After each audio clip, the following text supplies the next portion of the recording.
A warm welcome to everyone joining us here today, lovers of art, architecture, and aspirations.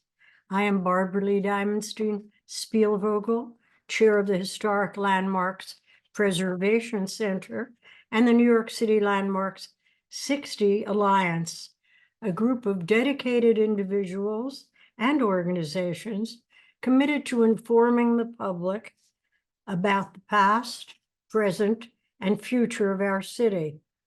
Our warmest thanks to the Christo and Jeanne-Claude Foundation, to Karen Barkhorn, the president, Jonathan Henry, the treasurer and secretary, and to its board members, and to all of you who are joining us here today to commemorate the remarkable lives and art work of unique artists, Christo and Jeanne-Claude. Our thanks also to the Brooklyn Youth Chorus, whose talented choristers shared a medley of tunes that celebrate New York City to remind us that tomorrow is the 59th anniversary of the passage of the New York City Landmarks Law. Next year, on the 19th of April, 2025, will be the 60th anniversary, and the New York City Landmarks 60 Alliance, which I chair, will present a series of events citywide. From block parties to panel discussions, walking tours to exhibitions, a multitude of events, more than 100 organizations throughout the 5 boroughs have agreed to participate, including the Brooklyn Youth Chorus. We hope that some members of the audience will think of programs and participate as well. Now, for those who ask, today's Zoom program will be recorded and the video made available within 1 week through the Diamonstein-Spielvogel video archives at the David M. Rubenstein Rare Book and Manuscript Library at Duke University, and they are available on YouTube. Now to our program.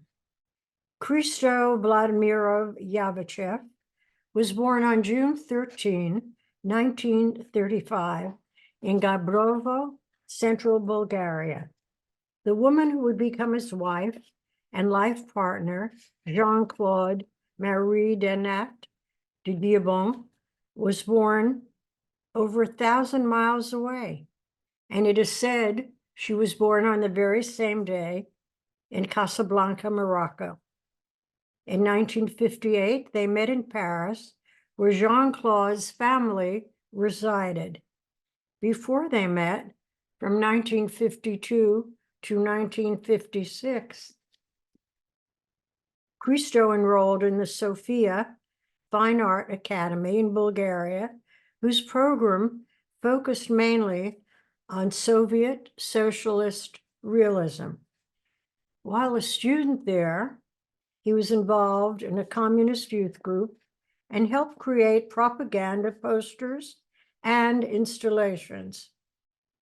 After graduation in 1956, he left for Prague shortly before the Hungarian Revolution began in October 1956.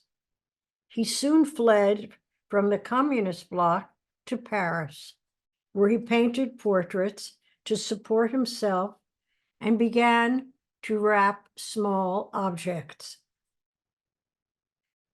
Christo painted several portraits for Jeanne-Claude's family, and during that time, their relationship developed. 3 years later, in 1961, they began their lifelong collaboration and the creation of monumental environmental works of art, from the earliest wrapped objects to their massive outdoor projects. Christo and Jeanne-Claude's works of art escaped the traditional bounds of painting, sculpture, and architecture. Their works were deliberately abstract, temporary, ephemeral, and many took decades to accomplish. They were usually placed on public land or involving public architecture or monuments. The works required complex approvals, including the persuasion of the public in an open political process. Much of the work was the creation of connections that Christo and Jeanne-Claude developed with communities, with individuals, with governmental systems, and with the vast indeed, number of workers who helped execute these monumental pieces. Their process of working with many individuals and institutions was essential for the artists to achieve their stated goals of sparking what they called joy and beauty for the public. One of Christo's best-known quotes is, and I quote, "The work of art is a scream of freedom." Whether he meant a collective or an individual cry, the goal of freedom was foremost in their process. They said that is why they paid for their massive works themselves, without sponsorships or government or taxpayer funding. As Jeanne-Claude's nephew and a foundation member, Jonathan Emery, told me, their goal was to ensure that they could work with artistic freedom so that they could create temporary works exactly the way they wanted to. After developing an initial concept, the artists proceeded to raise the funds for each project, massive funds very frequently. They did that by sales of paintings, sketches, drawings, and models, all of them created by Christo. Many proposals were initially rejected by potential sponsors due to a host of fears regarding environmental impact and other potential adversities. As their reputation grew over the decades, it became clear to the wider public and governments that rather than negatively impacting selected sites, their work created an intriguing sense of mystery and wonder. It drew public attention to unnoticed natural sites and expanded and confounded the public's vision of familiar cultural symbols with provocative mystery. As Jeanne-Claude said, when speaking of the Central Park gates, quote, "It has no purpose. It is not a symbol. It is not a message. It is only a work of art," end of quote. They completed 24 of these very large-scale projects, including the posthumous 2021 Arc de Triomphe Wrapped, a remarkable achievement that many still wonder what gave them the courage and the patience to be so audacious. Together, they navigated bureaucratic and logistical challenges to eventually receive approval for enormous international concepts, supported by a vast team of engineers, fabricators, photographers, and architects to help bring their visions to life. This interdisciplinary approach elevated the scale and the ambition of their projects and fostered a sense of collective ownership and involvement. 1,200 people worked on the L'Arc de Triomphe, wrapped 1961, accomplished in 2021, which covered the French monument and 270,000 square feet of polypropylene, surrounded islands, 1980 to 1983, used 6.5 million square feet of floating pink fabric. encircling 11 islands in Greater Miami. And the gates in the 843 Central Park, a park that is greater than the entire municipality of Monaco, was made up of 23 miles of walkways adorned with 7,500 glowing saffron-colored panels on 16-foot high supports. These completed major works by Christo and Jeanne-Claude, including the Rap Coast near Sydney, 1968-69, the Valley Curtain in color, 1970 to 72, Running Fence in California, 72 to 76, the Pont Neuf, Wrapped in Paris, 1975 to 85, and Wrapped Reichstag in Berlin, 1971 to 95. They were all brief collective dreams, documented through photographs and recorded in the memories of millions of viewers. For many New Yorkers, the gates, the largest artwork in our city's history, remains a vibrant part of their visual memory of Central Park, first conceived in 1979 and rejected by 3 mayoral administrations. The $21 million project was, in the artist's words, a celebration of the processional ceremonial walkways of the park. Mayor Bloomberg, who finally approved it, called the gates, quote, a once-in-a-lifetime work of art. And he went on to say, I can't promise that every single person will love the gates, but I can guarantee that they will all talk about it. And they did.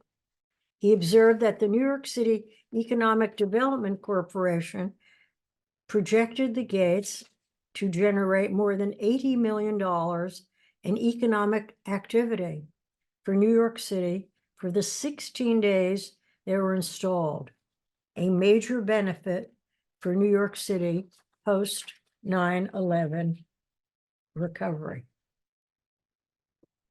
And now our speakers, who are all informed, and we are so pleased to welcome all of them to our program. Our first speaker on this complex and remarkable legacy that I've just recited of Christo and Jeanne-Claude will be joined by one of the foremost experts in parks and open green spaces, Adrian Benepe, who is the president and CEO of the Brooklyn Botanical Garden. From 2012 to 2020, he previously served as Senior Vice President and Director of National Programs for the Trust for Public Land, and before that, he worked for New York City Parks and Recreation for 27 years and concluded his public sector career as Commissioner of Parks during the Bloomberg administration, where he helped ensure that Christo and Jeanne-Claude's Central Park gates was a success. Welcome, Adrian. Thank you. It's so great to be with you, Barbaralee. Great to have you here. Want to tell us a word about what insights you can share about Christo and Jeanne-Claude's work? Well, thank you. It's if we had a few days, I could tell you all about it. I'll try to compress it to just a couple of minutes.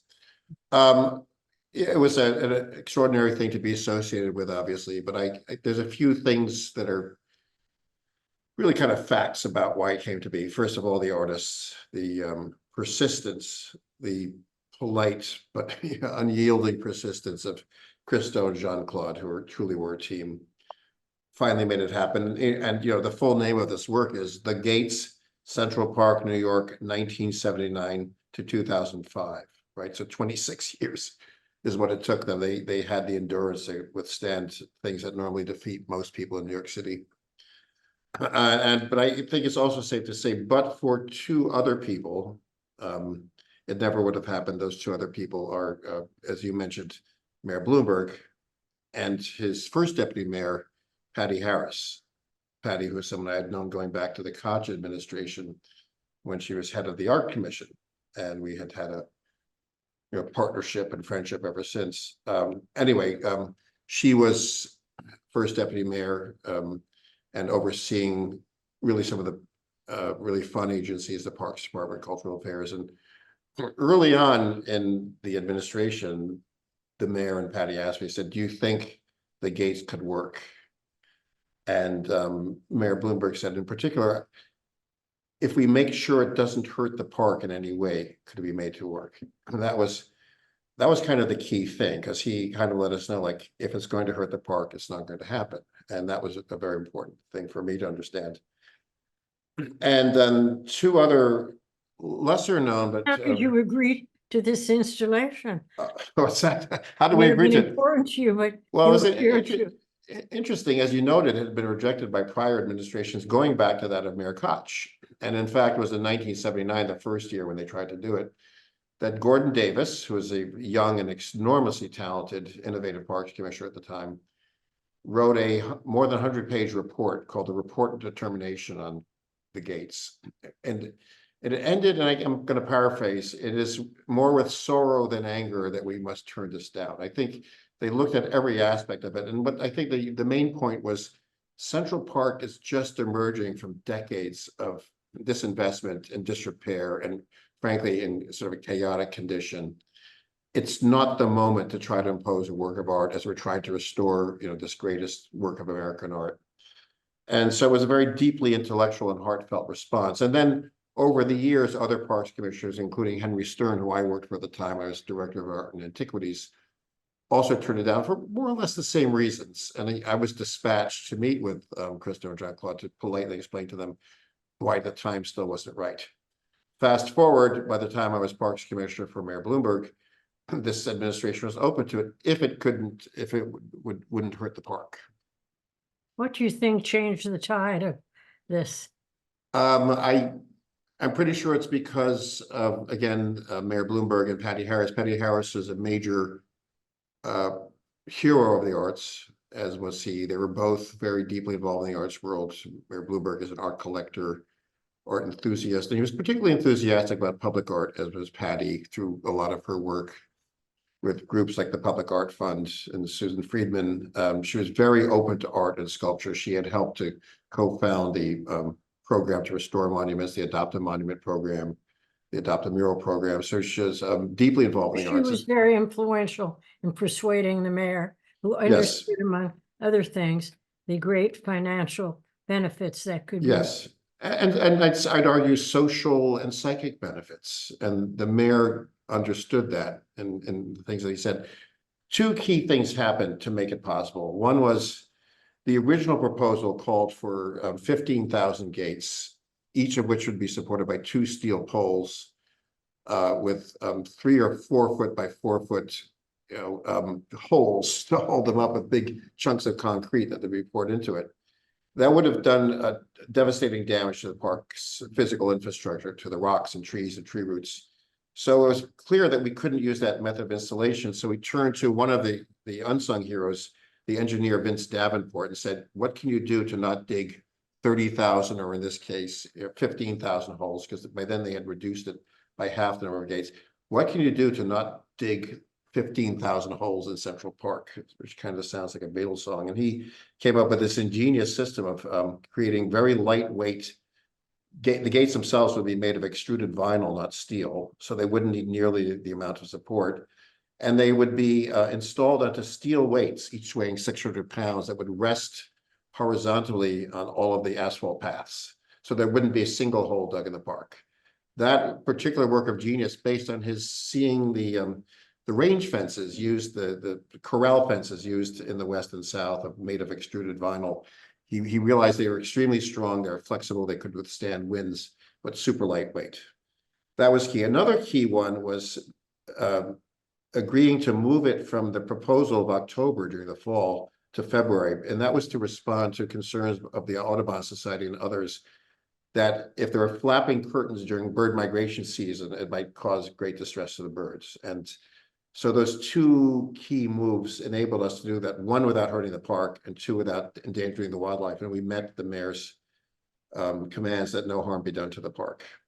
Well, can you continue to describe the process, the execution, and the reception to the gates in Central Park? Yeah, and again, I'll try to really shortcut it because it was so detailed. It took many, many months, from when we first met with Jeanne-Claude at 40 Howard Street. And Patty asked me to come with her to meet with Jeanne-Claude to talk about this, how it would be done.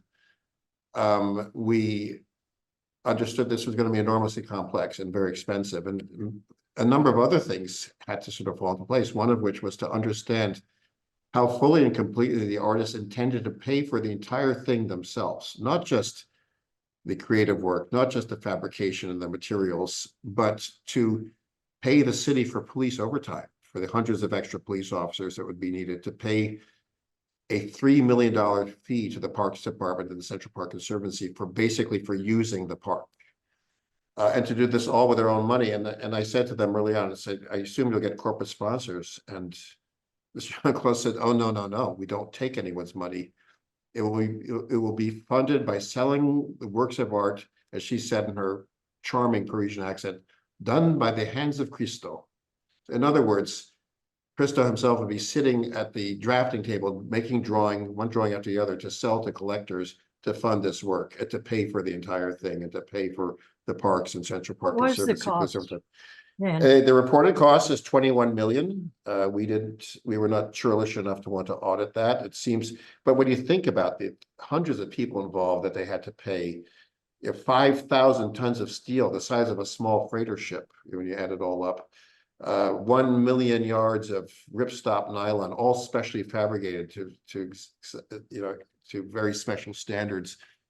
Not to mention paying for the police overtime and the city overtime and the engineering and the shipping, enormous shipping costs for steel. Again, they paid that all themselves and then made an extra gift to the city to sort of pay for their use of the park. So another very key person was Doug Blonsky. Doug was the Central Park administrator and president of the Central Park Conservancy, a very hands-on landscape architect. And he was going to be the one making sure that it all worked and that the park wasn't damaged and tree limbs weren't cut off and things didn't fall on people. And then, working with the police department and another very important person at the Parks Department, a man named Jack Lynn, who was assistant commissioner. And we had to go through this whole public approval process, consulting the 5 community boards that surrounded the park and who normally weigh in on things happening in Central Park, and going to the Art Commission and going to the Landmarks Commission, because these were two commissions with the ability to sort of, not to weigh in because these were not permanent changes, but to make life difficult. And some of the community protest that, having been on that commission at the time. Well, they were. So I will say that and even groups like the Municipal Art Society. But he had to represent the park. Yes, and he had to represent the park, and it was mostly a warm reception. Some of the community boards, there were some pretty tough questions, and people were quite negative about it. But what was the public response once it opened? Oh, it was spectacular. Everybody, including most of the hardened anti-Christo Gate zealots, said, I said it was going to be bad, and I'm changing my mind. And I think even Henry Stern, who was the Parks Commissioner, but prior to me, who had opposed it, said, it wasn't so bad, which was his grudging respect for it. And many people said, I changed my mind. This has been spectacular. And let us remember, as you mentioned, Barbaralee, at the beginning, we were still in a very uncertain, sort of gloomy time in New York. Just post 9/11, foreign tourism had not returned. The economy was, really in the doldrums. And on this dreary February of 2005, just a few years after 9/11, tens of thousands of tourists suddenly descended on New York at a time when tourists don't usually come here. And I remember this one particular anecdote. How when they had some people can relate to this during the Woodstock Festival, when 300,000 people descended on White Lake or Bethel, and the stage announcer says, the New York State Thruway is closed, man. You know, there was that moment where someone said to me, the Starbucks at Columbus Circle has run out of cups, man. And it's like Starbucks ran out of cups, right? And the restaurants were selling out. And then another anecdote, a hot dog vendor in the park who normally makes $100 a day reported making $1,000 a day. So 10 times the volume. And they opened the book stands, and at Central Park, the Boathouse Cafe, normally closed in the winter, opened up and was turning people away at lunchtime. So it turned out, Barbaralee, the $80,000 in economic impact Mayor Bloomberg had projected based on the EDC projections was in fact triple that, was over $254 million in economic value from those 16 days in February. So it was a gigantic jumpstart, not just to the economy, but I would argue to the psyche and soul and reputation of New York. People suddenly said, okay, I guess New York is fun to visit again. This led to the gigantic increase in foreign tourism, which is now in this 60 or 70 million people a year, so key to so many hundreds of thousands of jobs in the economic fortunes of New York. So it's quite clear to me that this was a world-class art event, but was also a social event, an economic event, and a psychic event for the soul and spirit of New York City. Well, thank you. One last question, brief reply. If you had it to do over again, what would you do otherwise? There were so many serendipitous comings together of people who all pulled together, and that was really a hallmark of something that Mayor Bloomberg and Deputy Mayor Patty Harris said. We're all a team. We work together. There's no cabals. There's no separate duchies. You have to work together as a team. So the Cultural Affairs Commissioner, Kate Levin, the Planning Commissioner, Amanda Burden, they're all pulling. The Police Department, Ray Kelly. You didn't have to ask him twice. He sent 200 extra police officers just to make sure things worked well. And there was no vandalism, there was no crime. It was kind of a magical 16 days. So I would only wish, if I had to do it over, it would go as well as it went. It could not have gone better. What a lovely note to end on. Yeah. And thank you enough, Adrian, for taking the time to join us today. So honored to be with this august group. Thank you. Thank you. Our next speaker is Michael Kimmelman.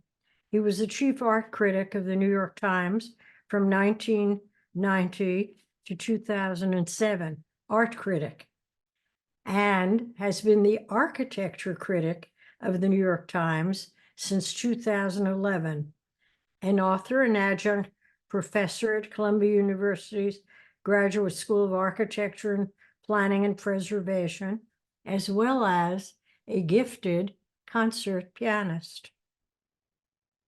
While he was stationed in Berlin from 2007 to 2011, he created the New York Times Abroad column covering global issues. He is also the founder and editor-at-large of Headway, a New York Times initiative focused on large global challenges and paths to progress. Twice a finalist for the Pulitzer Prize, Michael is a regular contributor to the New York Review of Books and a regular concertizer in New York. Just 2 weeks ago, he performed at the Barge, located in Brooklyn. You might say a word about that too, your movable feast. Welcome, Michael. Hi, Barbaralee. Thanks for having me. Well, I'll certainly do an advertisement for the Barge, which is such a wonderful landmark in the city, such a testament to, New York's extraordinary diversity and character. And, it's been a place that reminds us that New York endures. So I'll just say that. Anyway, it's a pleasure to be here. And I wrote something I was going to read, if that's okay. Please do. Okay. And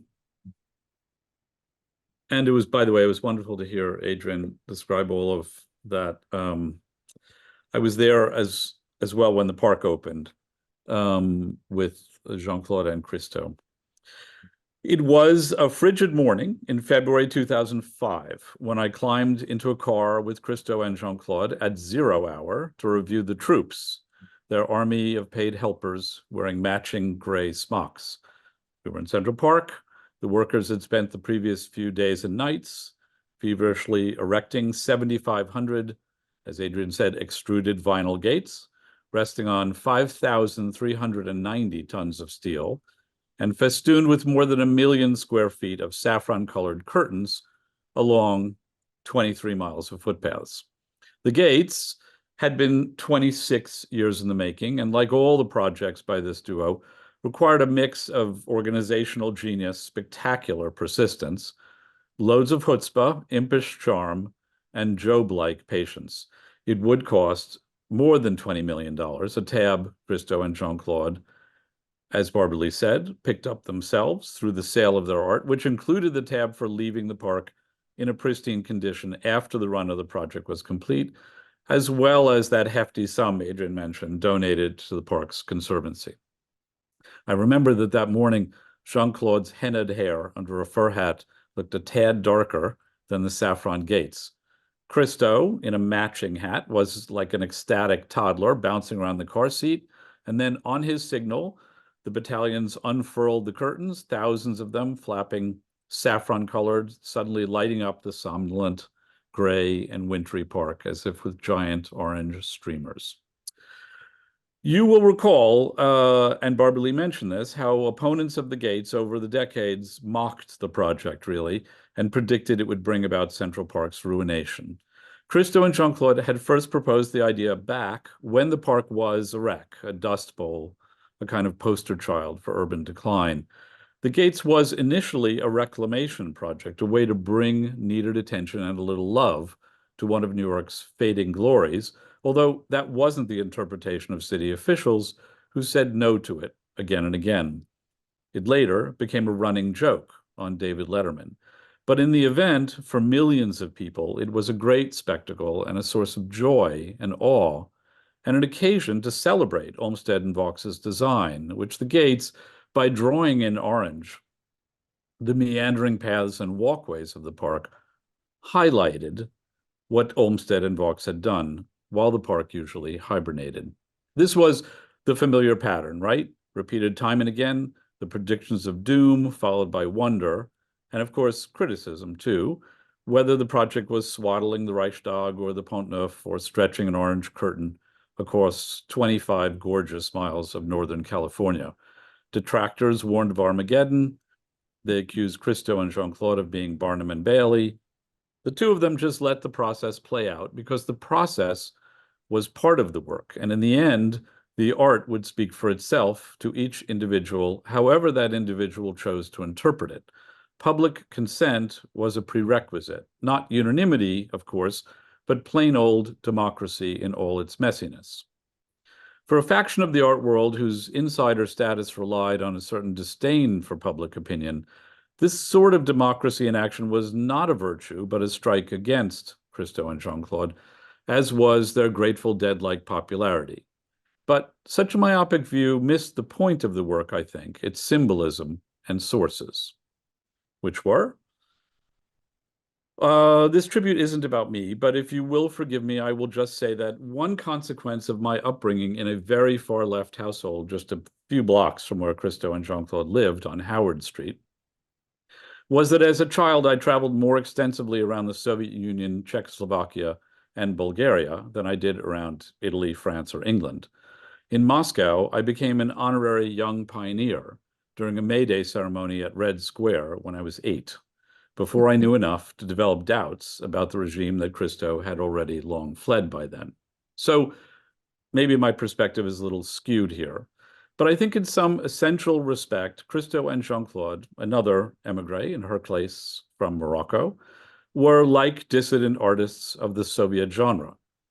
Sure, their early fascination with everyday objects like paint cans and oil drums linked them to American pop artists and French nouveau realists of the 60s. Yes, there were other Western conceptualists during the 70s wrapping objects. And their desire to move outdoors and to work on a megalomaniacal scale was all the rage with pioneering post-minimalists like Michael Heiser, Robert Smithson, and Walter de Maria. But unlike most of those other artists, Christo and Jeanne-Claude embraced, as basic components of their art, all the tedious paperwork, financial finagling, and negotiations with public officials and angry community groups that could drag on for decades. They considered this process not simply the cost of doing business, but the fruits of their labor. Christo once described a rejection letter he got from a bureaucrat as abstract poetry. To him and Jeanne-Claude, the processes were indistinguishable from the final products, the wrapped building or bridge or island or the gates, which culminated all these efforts, but which were no less fleeting and ephemeral. In these respects, I think Christo and Jeanne-Claude riffed on the bankrupt pseudo-utopianism of Soviet-style socialist realism for the masses, art which produced supersized monuments to Marx and Mother Russia, works of authoritarian propaganda meant to last for the ages and imposed by the state on a captive populace. Christo and Jeanne-Claude flipped that script. Their art trafficked in a kind of open-ended abstraction whose meanings remained up for debate. The art required the public's permission. It highlighted, as I said before, that slow, often frustrating, unpredictable political theater that is participatory democracy in action. And the fact that Christo and Jeanne-Claude bore the cost of this art themselves was yet another comment on the sham Soviet notion of socialism, which made its citizens pay for monuments that symbolized their own oppression. I came from a communist country, as Christo once put it. I use my own money and my own work and my own plans because I like to be totally free. Finally, it's worth remembering, I think, that freedom was still the attraction of Soho and Howard Street when he and Jeanne-Claude settled there into a formerly derelict zone of light industrial brick and cast iron buildings with cobblestone streets, great bones, bad plumbing, and dirt cheap rents. Everything and anything seemed possible back then because nothing worked as it was supposed to. Lower Manhattan was where all sorts of creative types could reinvent themselves, each other, and art during the late 20th century. I have often thought that the gates were the present Christo and Jeanne-Claude eventually gave the city in return, a thank you gift, and a reminder that what we value is often fleeting, but that New York is an endless inspiration and a rock, a gate to our dreams. We just have to keep our eyes and minds open. So thank you, Christo and Jeanne-Claude. We will try not to forget. Well, you certainly have made that indelible, but I can't let you, thank you so much for that thoughtful, My pleasure. poetic contribution. But there is two questions I have for you. One, how did Christo and Jeanne-Claude perceive their roles as artists, and what qualified them as artists? Well, those are not small questions, Barbaralee. You know, I Make can't. no small plans, you know that. I think they look. I think they rose to prominence at a time when all sorts of things were becoming art that had not been really considered artistic practices before. As I said, there were precedents and other artists doing lots of the stuff that they were doing, and often at the scale that they were working to. And, you know, one can trace the roots of that historically back into the 20th century. But I think what they saw, and that's why I stressed their sort of his especially Soviet background, was that I think they felt in many ways that the work was still grounded in some real sense in the real world and with a wider public, that their audience was not just the art world, but the world at large. And so they found a way to marry some of the things that other artists were doing with a wider interest in, you know, this idea of what public art meant, what public space was. They worked on an architectural scale, or in some ways even bigger, with, let's say, the project's in California, stretching across 26 miles. But I think a lot of that was about doing something that would reach an audience whose size was part of the point. It wasn't populism just for the sake of it. There was a kind of philosophy around that, a generosity, but also belief that public art was something that really was a moral endeavor. That it is not to talk down artists like Heiser or Maria or other artists whom I personally admire enormously, to say that that wasn't and has never been really their particular goal. So I think that was one of the really interesting things. They opened up a question, who is art for? I don't think there was ever a question of whether they were artists. I think the question was, where did their art fit? And because it didn't fit as easily or comfortably in a lot of the categories that the art world creates to explain itself, that sometimes made them less than central characters in the art world, but they gave a kind of entryway, a gate, to millions and millions of people to the art world and to the idea of art in their lives, which was an incredible aspiration and achievement, really. Well, thank you, Michael. I really can't let you go, even though we're running late, without responding to a question I've thought of many, many times over many, many years. I'm going to invoke Goethe, who, as you know, said that his theory was that music is liquid architecture and architecture is frozen music. Can you briefly share your thoughts on that idea? What did he have in mind, and what does that mean for the rest of us? We're drifting a bit from Christo and Jeanne-Claude. Well, it's all part of the existential view of the human condition. I mean, I do think that, well, let me answer it this way, to say I've always answered that question by saying that as a musician, I think the thing that music does when it's successful is to create an architecture, a structure, a space, really, a sonic space, but a space, mental space, a space in your heart, right? That you move through, you are moved through, you are led through, without necessarily even realizing what the engineering involved is, right? Mm-hmm. One is in awe crossing the Brooklyn Bridge without necessarily understanding everything about the engineering of it. And I think that's a little what Goethe was saying, that music is not just something that it suddenly emerges out of nowhere, that it has about it those qualities of architecture which are intangible, actually.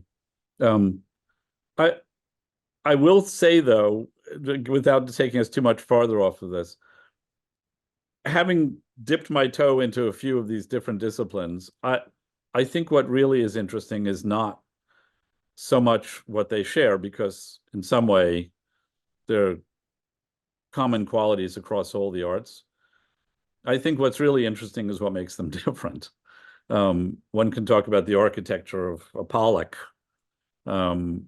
but in the end, I think what makes architecture to me extremely beautiful is precisely that it is not a work of sculpture alone. And to draw this back to Christo, and then I'll definitely stop.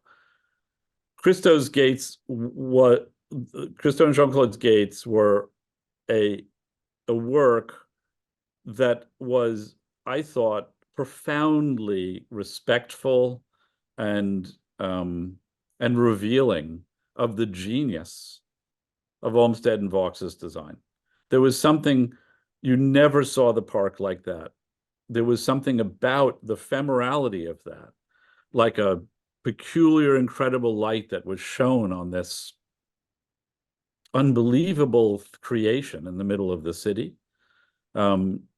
their ability to do that, to work as artists in a work of architecture in a way that also did this other thing, this civic thing, and shared this sense of the city, its larger shared enterprise. It was what made it such a moving and memorable creation. Anyway, I'm drifting off. Thank you for Sure. your moving and memorable presentation. Thank you so much for joining us My today. pleasure. Our next guest is a board member of the Christo and Jeanne-Claude Foundation and so many other things. Agnes Gund is President Emerita of the Museum of Modern Art and chair of its International Council. She joined the MoMA board in 1976 and served as its president from 1991 until 2002. A civic leader and supporter of education, environmental efforts, and social justice, as well as the arts.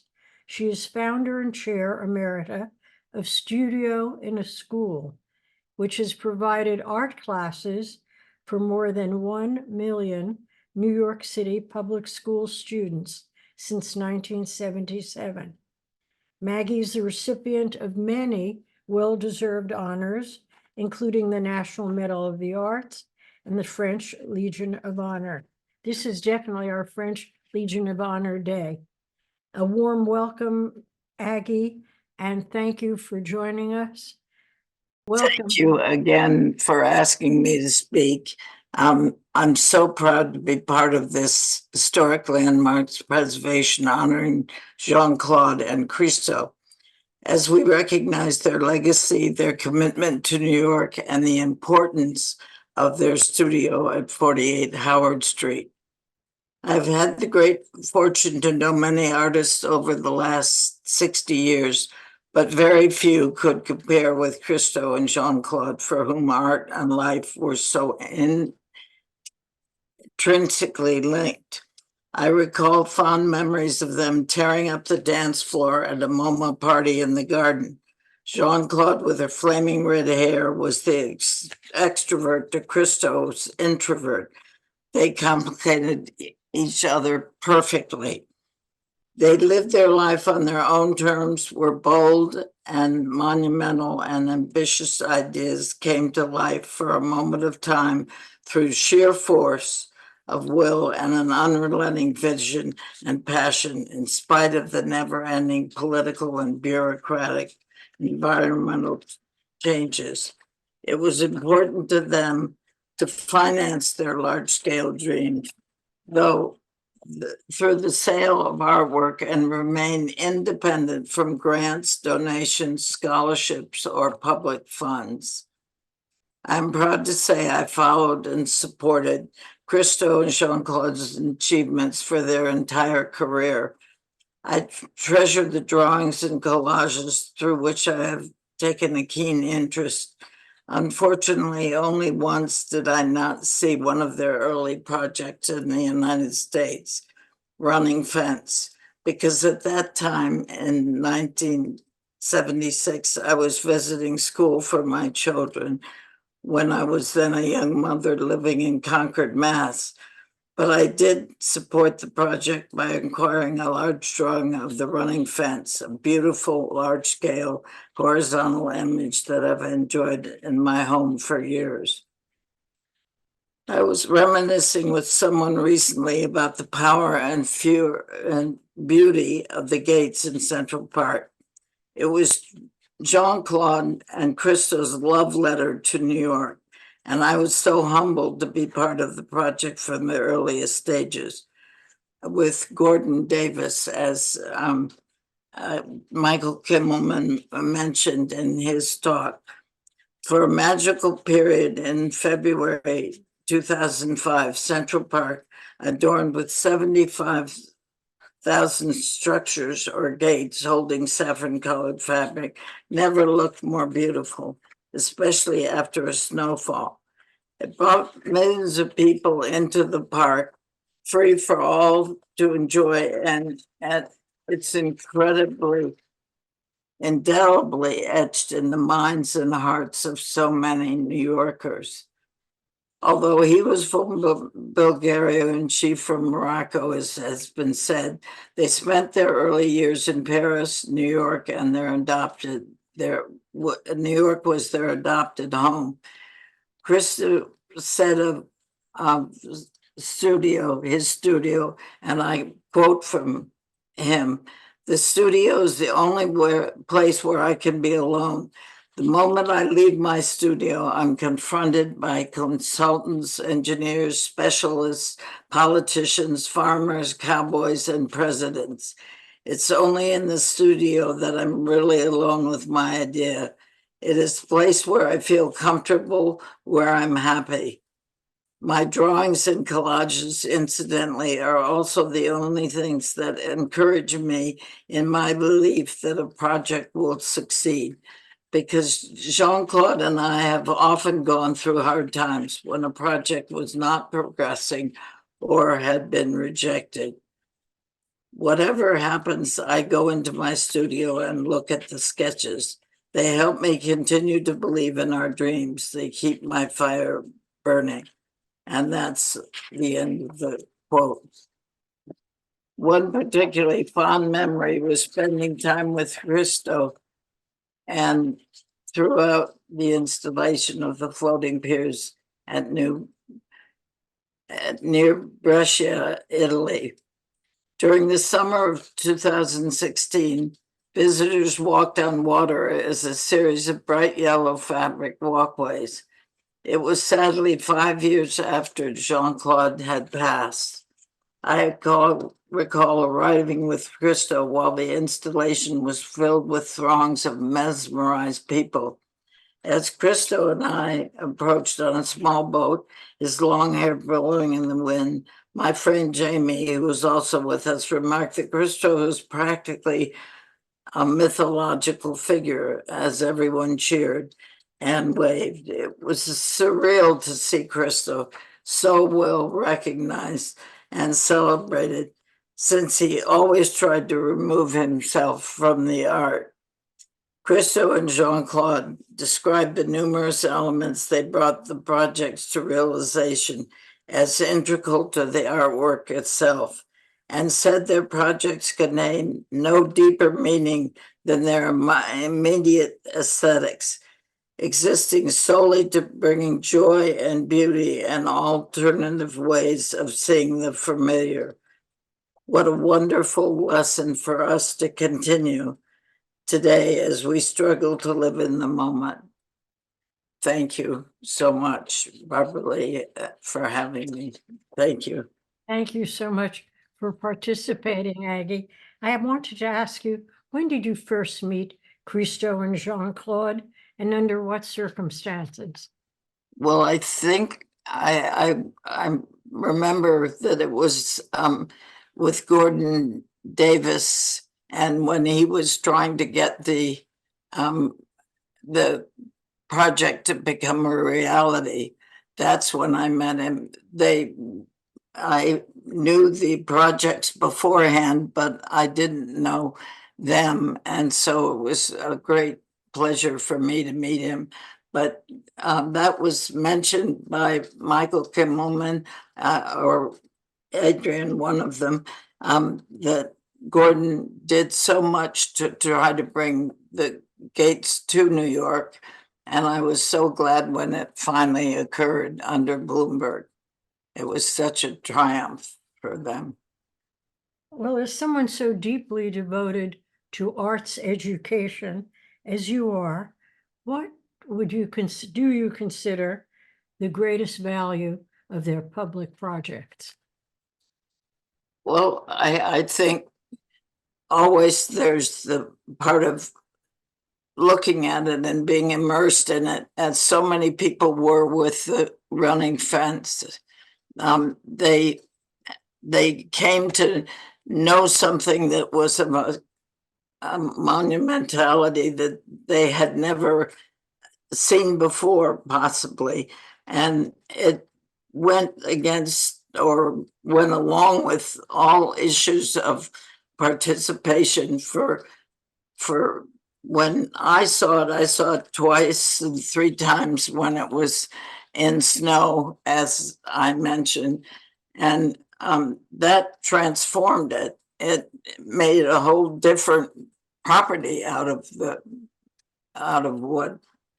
it was. It was really another thing, but it was magical, and I think that's what everybody came away with. It was the magic to something like Christo's and Jeanne-Claude's piece for Central Park. Thank you, Aggie, for joining us. We certainly appreciate your taking the time and making the effort. Thank you. Thank you. Thank you. Our next guest is widely recognized as America's cultural envoy in Europe. Judith Pisar was appointed a UNESCO Special Envoy for Cultural Diplomacy in June 2017. Before marrying and moving to Paris, she was director of music at the Brooklyn Academy of Music, executive director of the Merce Cunningham Company, and founded The Composer Speaks, a bureau for remarkable 20th century composers to lecture throughout the United States. She was the chair of the American Center in Paris for 17 years.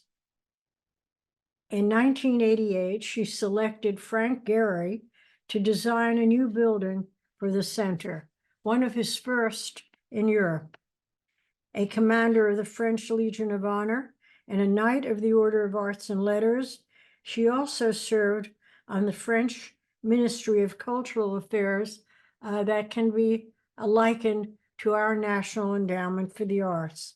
She's an honorary trustee of the Fontainebleau School, and in 2021, in partnership with the Théâtre des Champs-Élysées in Paris, the Juilliard School in New York, and the Villa Albertine throughout the United States, she announced the creation of a prize to recognize young composers. And if I remember correctly, they will give their first performance on May 1st this year in Paris. A very warm welcome to you, Judith Pisar. Thank you, Barbaralee. It's wonderful to be with you as always, but let me start by congratulating you. You are an amazing woman. Oh, stop. Brought so much to the world. You're going to have to do this on your program. No, what you have done No, to the world. you're very generous. It's remarkable. I would like to take this to another country, another city. You've had some wonderful speakers. I don't claim to be an historian as all of them have been, so I'm going to take it on a lighter vein. Christo and Jeanne-Claude became great friends of mine when they were trying to construct the Pont Neuf in Paris. We've been talking today about the gates in New York. So now, being a Franco-American, I would like to switch to Paris. I met them in a very interesting way.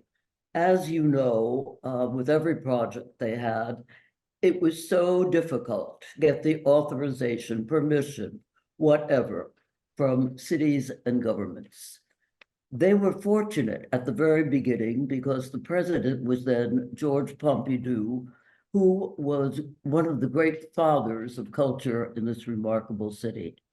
He died shortly thereafter, and Giscard d'Estaing became the president. Though remarkable in many ways, culture, or especially contemporary culture, was not his thing. As a matter of fact, he was close to my husband, and one night came over to have dinner with us, and he looked at my apartment and he said, "Wow, I wish I could be more like the two of you, but I just don't understand this art." However, shortly after Giscard was no longer president, President Francois Mitterrand became the president of France, and he loved culture. He lived and breathed for it. And as a result of that, he brought in one of the most remarkable men we've known in Paris, Jacques Lang, to be the Minister of Culture. I had met Lang in Nancy, France, years ago when he ran the Nancy Festival, and he invited Merce Cunningham, with whom I was then working. He always had a vision of the future. Well, once the project was authorized by the government, the green light was on, and here we go. But there were still some legal problems to be resolved, and Christo was rather frustrated by them, and he asked around for a lawyer. The lawyer he chose happened to be my husband, Samuel Pisar. They had a kind of love affair because there was so much similarity in their background. Christo fled communism. My husband was one of the youngest survivors of Auschwitz. So there was an immediate understanding between the two of them. And let me say something about Jeanne-Claude at this moment. She too came from a fascinating family, the de Gibbon family, that were the great resistance during the Second World War. So she was educated with this feeling of trying to be helpful to those who needed it the most.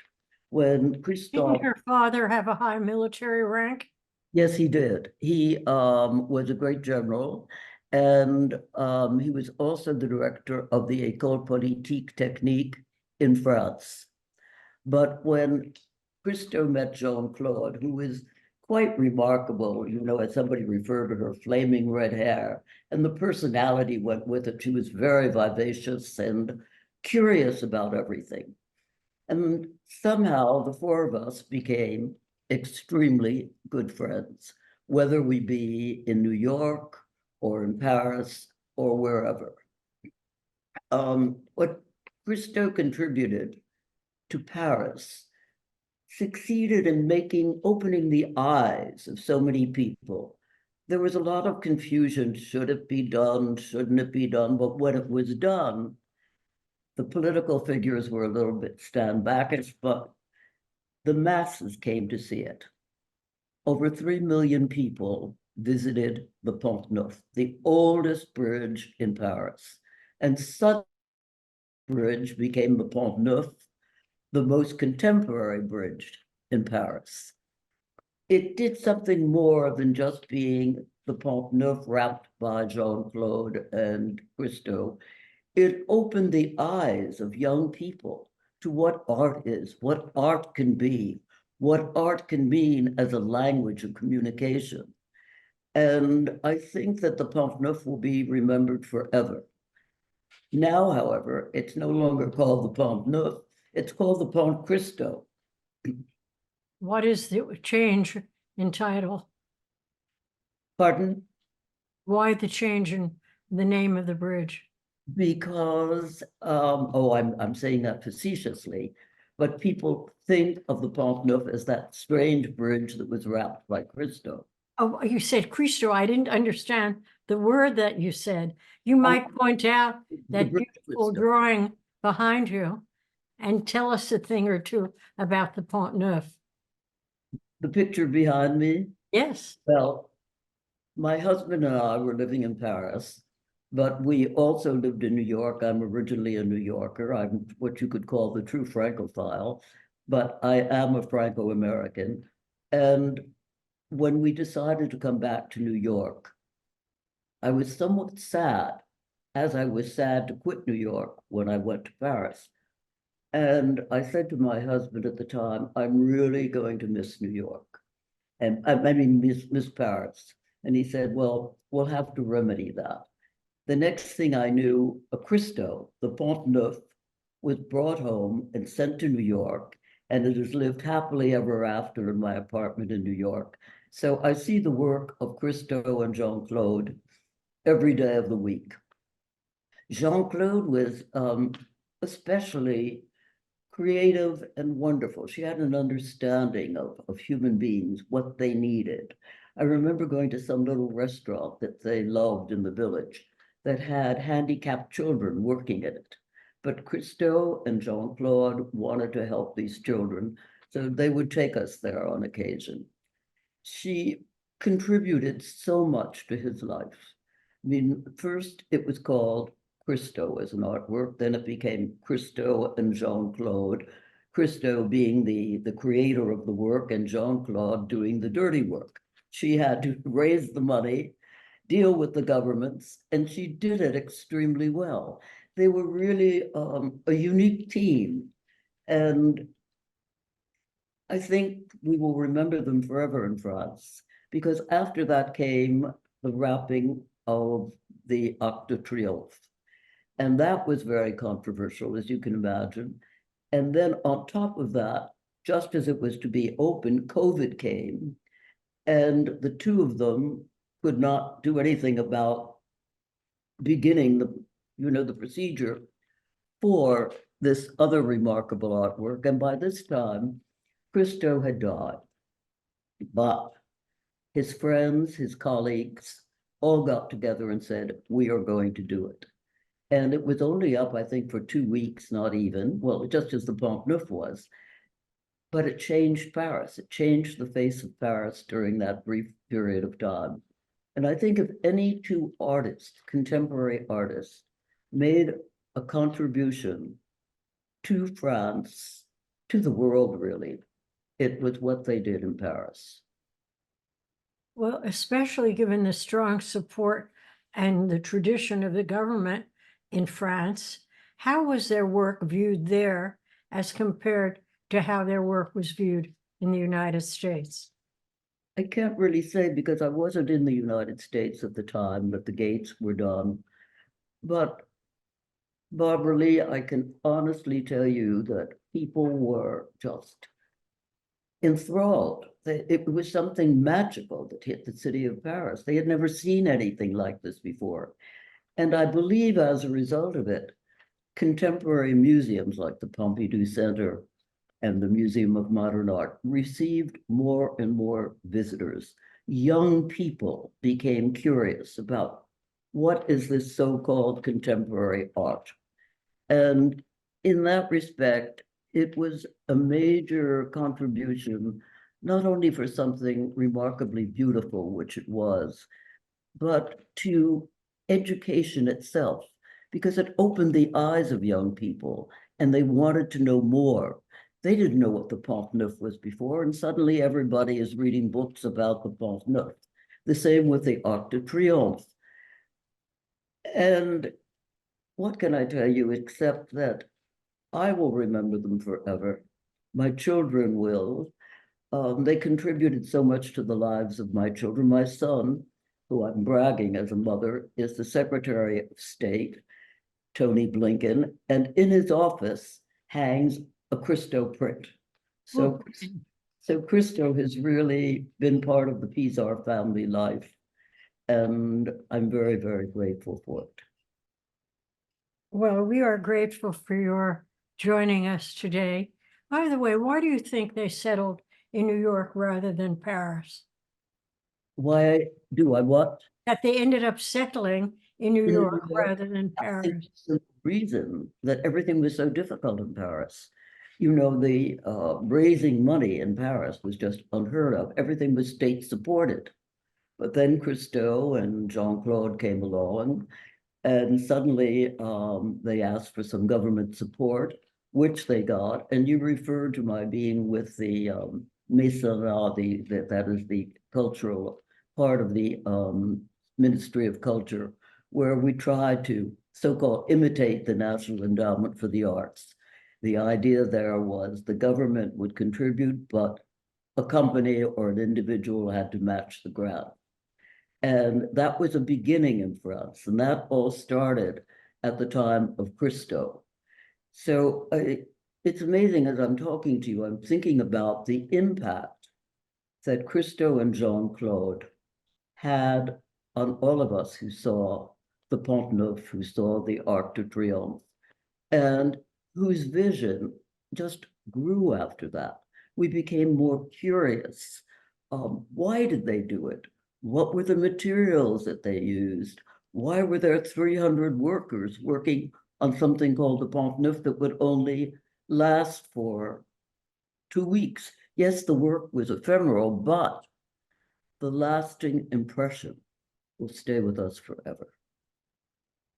Thank you for those really moving and elegant words. Thank you for all that you do, and thank you for all that your children, Leah and Tony, do, universally as well as locally. We're deeply appreciative. Barbaralee, thank you, and continue the remarkable work that you're doing.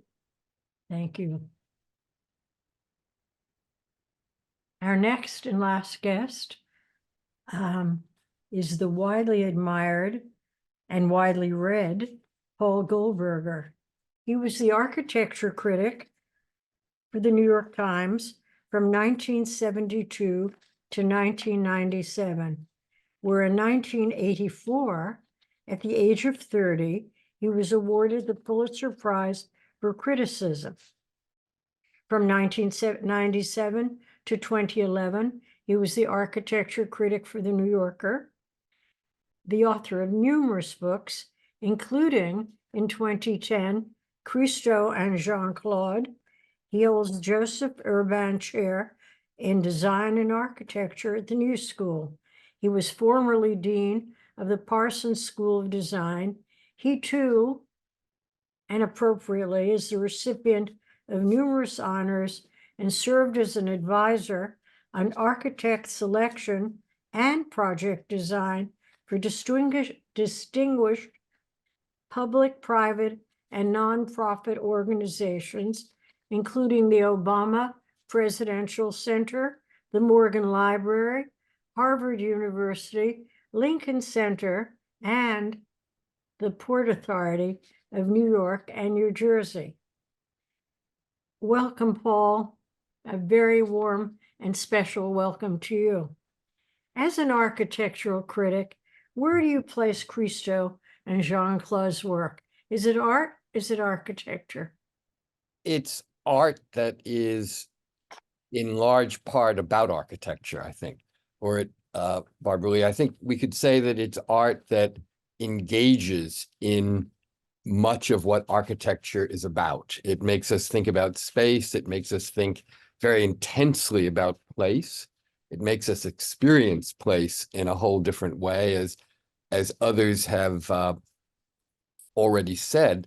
And they had an extraordinary sense of urbanism to themselves. They really understood what cities were, and their art in large part was about cities and about the idea of urbanism, about the idea of place.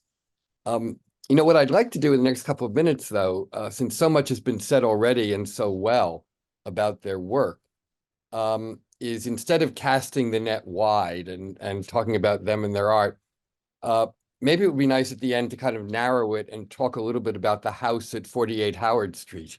The house that would be a good idea. they moved to. I'll say yes, only if Yes. you provide us with their usual menu as well. Okay. The house they moved to very shortly after they made the very first trip of their lives to New York in 1964. When they came, they stayed first at the Chelsea Hotel. No surprise in that, I suppose. And they were so enamored of the city that they decided almost immediately after arriving that they would leave Paris and settle in New York. I think we have to remember this was less than 20 years after the end of World War II. It was still a time when New York's ascendance as the center of the art world had not yet become either as tired or as corrupted by money as it would soon be. You know, New York was grungy and full of energy, and Christo and Jeanne-Claude loved both the city's industrial harshness and its creative power. And they were so intent on coming back quickly that they actually left some of their possessions at the Chelsea Hotel when they went back to Paris to settle their affairs. And their affairs at that point in their lives didn't really amount to very much. They had their 4-year-old son, Cyril, and a few pieces of art that Christo had made that had been consigned to galleries. So they basically got the art back. packed up Cyril and sailed back to New York on the SS France, went briefly back to the Chelsea and started looking for a place to live. And then Klaus Oldenburg, who they had met in Europe, told them that he was renting a studio in an old industrial building on Howard Street, just off Broadway.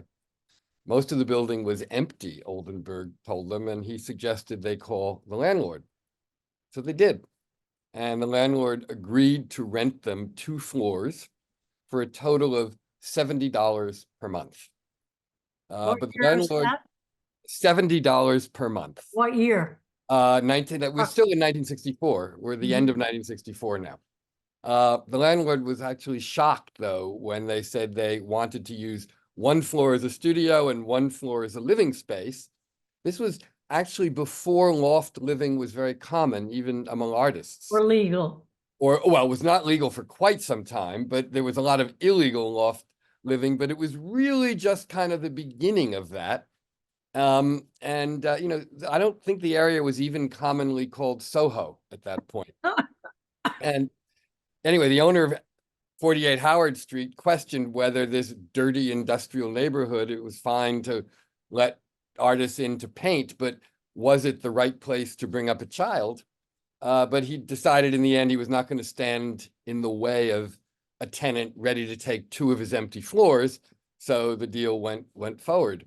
It reminds me that one of the things we honored today, I think, isn't just Christo and Jeanne-Claude and their extraordinary work, but also their role as pioneers in Soho and the way that they and Cyril were actually among the very first families to live there.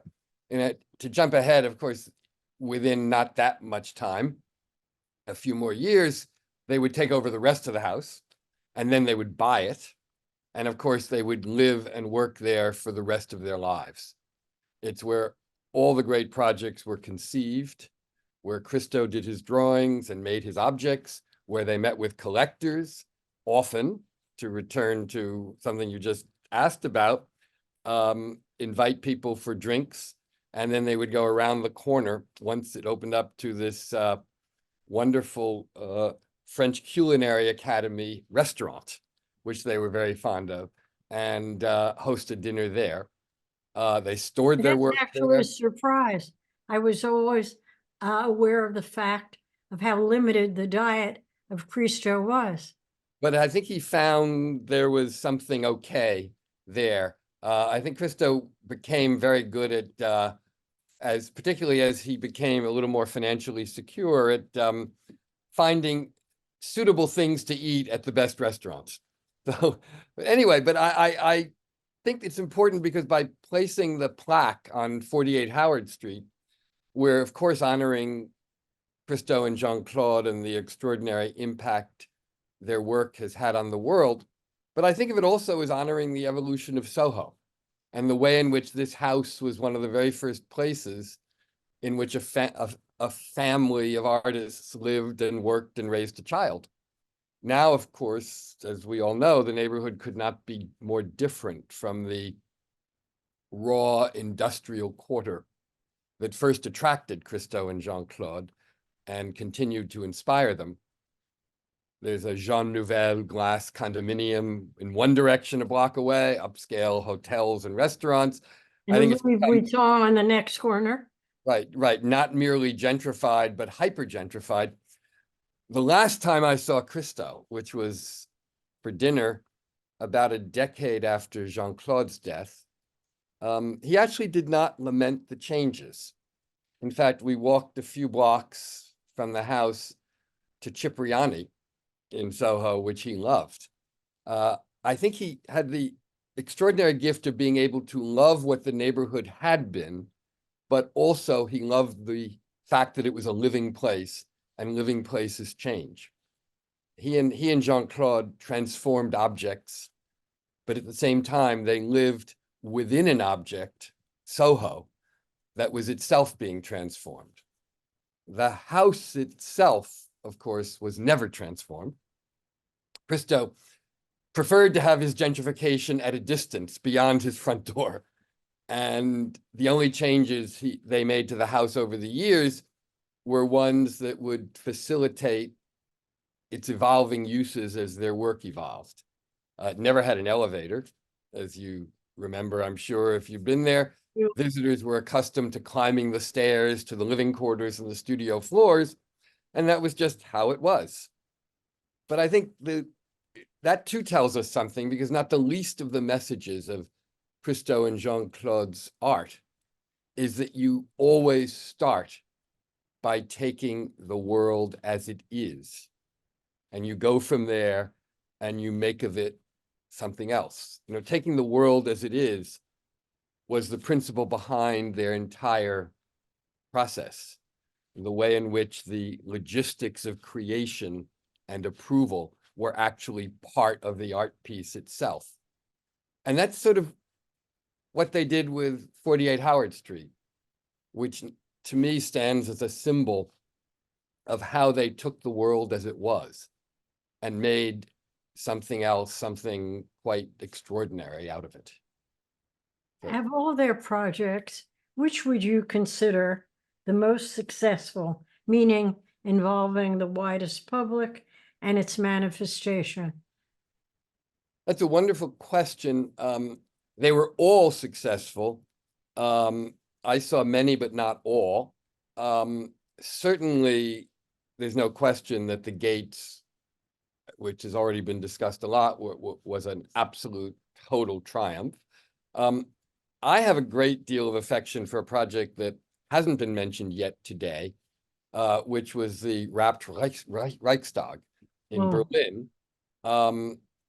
It was a constant theme through their life for many Yes, years. that is being extraordinary in that it managed not only to be awesomely, breathtakingly beautiful, but to be a perfect symbol of the transition to a united Germany. And, you know, the idea that the Reichstag, which had such a troubled and painful history, would be wrapped and then would kind of emerge like a butterfly from a chrysalis to be transformed in another way by Norman Foster as he renovated it, and that this wrapping took place in between, almost to prepare the building for its reconstruction for the new Germany. So, and I have a very powerful image in my mind, not only of all the crowds surrounding it and the way all of Berlin became a kind of street festival, but I remember seeing Aggie Gund there among many, many other people who had come to see it. But my most vivid memory was of leaving Berlin to go to the airport a couple of days after it had been complete and revealed, and of seeing it out the back window of the car taking me to the airport and being so transfixed, I simply could not turn around again. I just kept staring at it until we'd gotten half a mile away and it had completely disappeared. Well, you are very generous to have come today, but before you leave, I congratulate you on the very orderly state of your new home. At a wall that I know must be on the right-hand wall, the way I'm looking at it, just a few of your honors, but you don't have a large enough apartment to display all of them. No, a lot of them are actually favorite pictures and odds and ends too. No, I can recognize those skills and the structure of the thing. Oh, thank you. I do have a question. Yes. Before you leave us. Yes. Firstly, thank you for that wonderful reminiscence. I'm happy to say that the sister and her husband and the nephew, John Honoré, that I invoked earlier, who was part of the foundation, are present today, so that many of the words, I hope, have a special resonance for them and a special welcome to them. But closer to home now, that last building that I cited was, let me get to the point. Can you share with us any information on the designs for the Port Authority, that multi-billion-dollar renovation project, particularly the bus terminal, which has languished unaddressed for so many years? No, only because I'm not really involved in that. I was assisting the Port Authority in certain matters connected to LaGuardia Airport. Oh, And among and the other things, sculpture?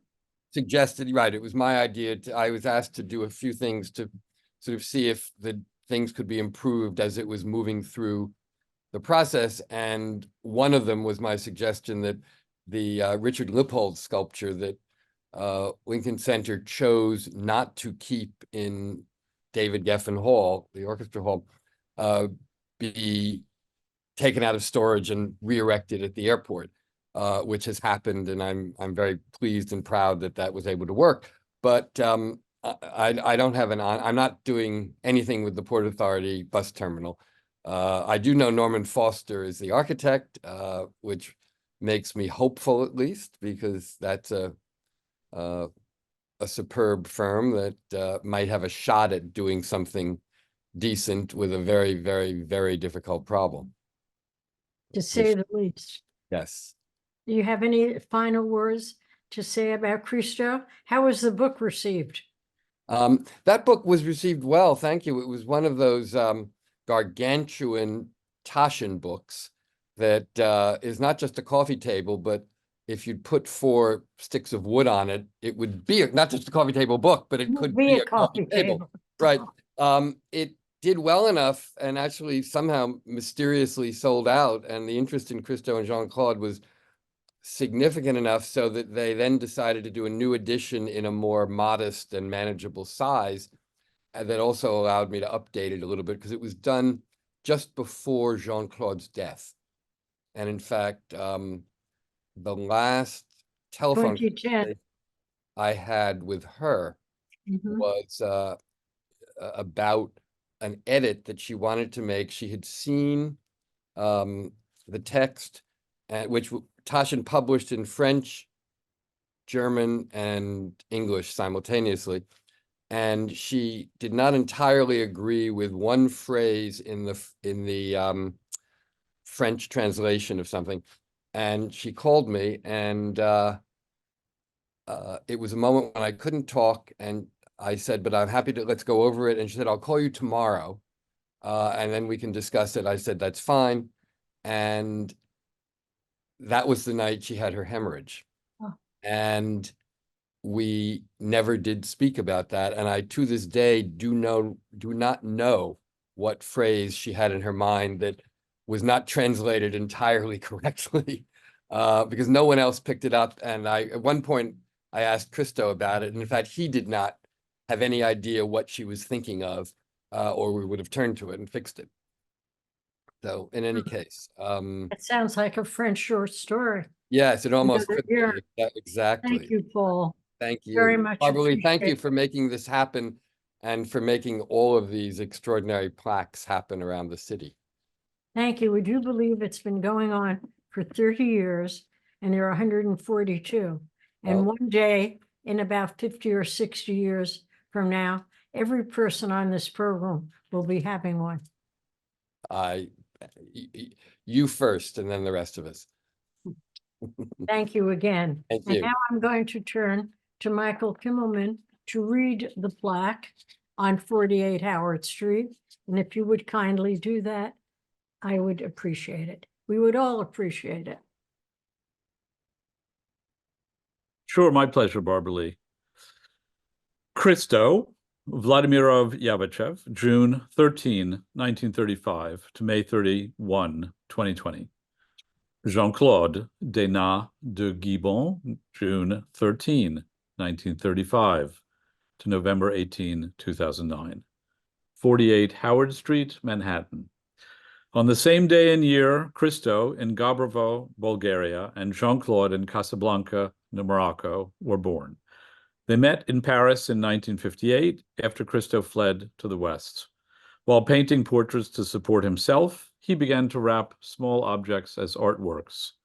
Their first collaborative project was an environmental work of art, Dockside Packages and Stacked Oil Barrels, 1961, Cologne Harbor, Germany. In 1964, they moved to New York City, to this building, and began a series of grand, deliberately temporary projects, including Surrounded Islands, Florida, 1980 to 83, the Pont Neuf Wrapped Paris, 1975 to 1985, Wrapped Reichstag, Berlin, 1995, and the Central Park Gates, 1979 to 2005. They're massively scaled, widely popular works, conceived to create, quote, joy and beauty, were resisted by government officials and others concerned about possible adverse effects, and often took decades to complete. To maintain artistic control, Christo and Jeanne-Claude assumed all costs. Christo would create and sell drawings, scale models, and prints to cover project expenses. They used only Christo's name until 1994, then shifted to Christo and Jeanne-Claude. The two artists worked as a team and jointly conceived their projects. As they wished, their last work, L'Arc de Triomphe Wrapped 2021, was completed posthumously. Thank you, Michael. And thanks to each and all of you who participated in this wonderful, exciting and informative program today.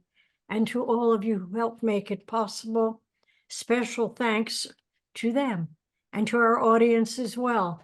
If any of you know of an individual who has made a significant contribution to humanity, to society, to New York City, and have verifiable information about where they resided or worked in a building that still exists, no phantom sites, please, do let us know.